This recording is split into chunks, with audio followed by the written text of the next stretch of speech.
From the coastline to the cloud line and everywhere your signal can reach. This is Conversations with AI. So, here's what we did. We took some of the most advanced AI models on the planet, and we gave them a question they were never, ever built to answer. But we didn't just ask it. Oh no.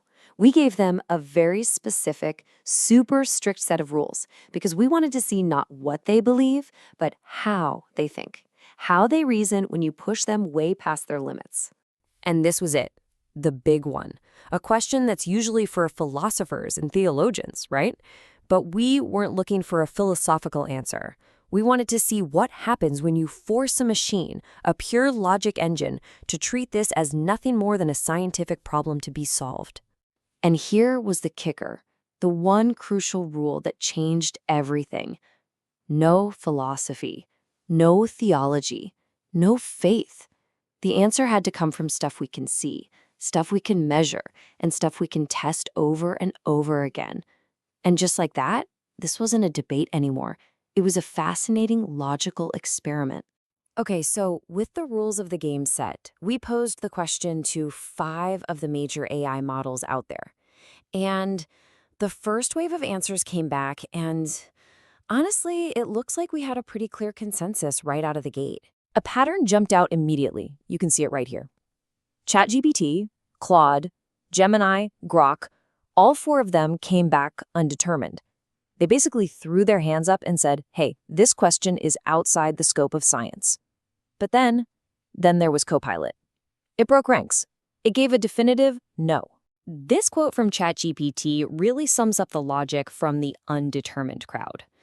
Their argument was, look, there's no data to even start with, so you can't come to a conclusion. The scientific toolkit just doesn't work here.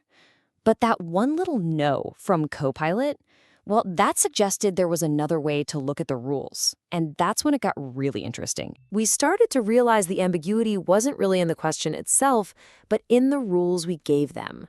You know, words like observable and repeatable, they can mean slightly different things to different logical systems.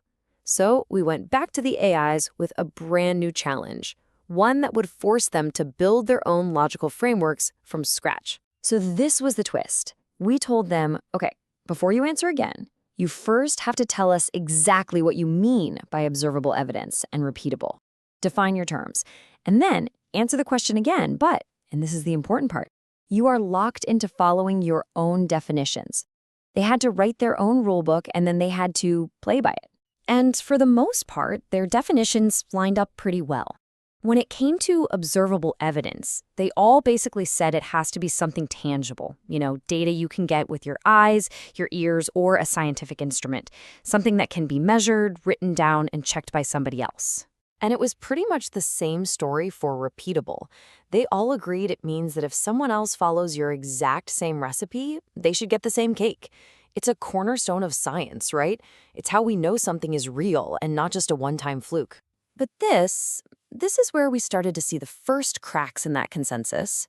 We asked a follow-up, can you even apply math and probability to things you can't observe? And suddenly they split. Some said absolutely not, probability needs real data. Others said, well, maybe as a thought experiment, but it has no real scientific meaning. This tiny disagreement would turn out to be the key to the whole thing.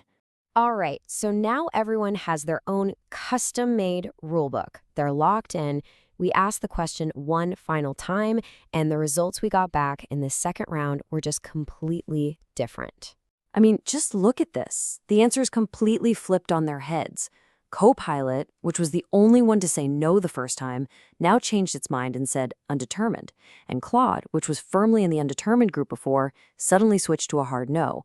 The others didn't budge, but these 2 shifts, they revealed this deep, almost philosophical split in how these AIs are built to think. This visual shows the switcheroo perfectly. You can see CoPilot moving from that confident no over to undetermined, while Claude makes the exact opposite journey. The lone dissenter completely swapped identities. So what on earth happened? What we'd uncovered were 2 fundamentally different schools of thought, 2 distinct ways for an AI to handle a question that falls way outside its comfort zone, 2 different ways to interpret the very same rules we gave them. Okay, it all boils down to this. The undetermined camp, their logic is that the question itself is just a category error. Science can't even touch it, so the only truly logical response is to say it's unanswerable. But the no camp, they took a much harder line. They basically said, look, if you force me to use only the scientific toolkit and that toolkit comes up with absolutely nothing, zero evidence, then the only conclusion inside that system has to be no. It's not a final statement on reality, it's a statement on the results of the test. Here's Gemini speaking for the undetermined team. It's saying that logic and science have their limits, and this question is way beyond them. Trying to answer it with science is like, I don't know, trying to measure how much you love someone with a tape measure. The tool is wrong for the job. And now listen to Claude, after it switched to no. The logic here is so subtle and important. It's not making some grand claim about the universe. It's making a very specific claim about the experiment. It's saying, based on the rules you gave me and the definitions I set for myself, the result of this test is negative. This analogy, I think, just hits the nail on the head. Imagine you ask a financial auditor if a poem is profitable. The undetermined AI is the auditor who says, profitability is the wrong way to measure a poem. My tools just don't apply here. But the no AI is the auditor who says, my job is to run the numbers. The numbers say it earns $0. Therefore, within the framework of my job, the answer is no, it's not profitable. See? Both are being perfectly logical, but they start from a different place about what to do when your tools don't quite fit the question. So after all of that, what's the real takeaway? I mean, why does any of this matter? Well, it was never about settling some ancient theological debate. It's about understanding the artificial minds we're currently building. Okay, here are the big takeaways. First, and this is the most important one, this was never really about God. It was a stress test for AI logic. Second, it proves that an AI's final answer completely depends on its starting assumptions. Change the initial rules, and you change its entire reality. Third, we're seeing that different AIs have, well, you could almost call them different logical philosophies for how to deal with ambiguity. And finally, this whole thing gives us a sneak peek into how these systems are going to handle the messy, confusing, undatifiable parts of our world. And that really leaves us with one last thought to chew on.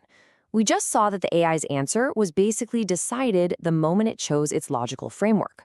If a machine's conclusion is just a direct reflection of the rules it's given, what does that say about our own?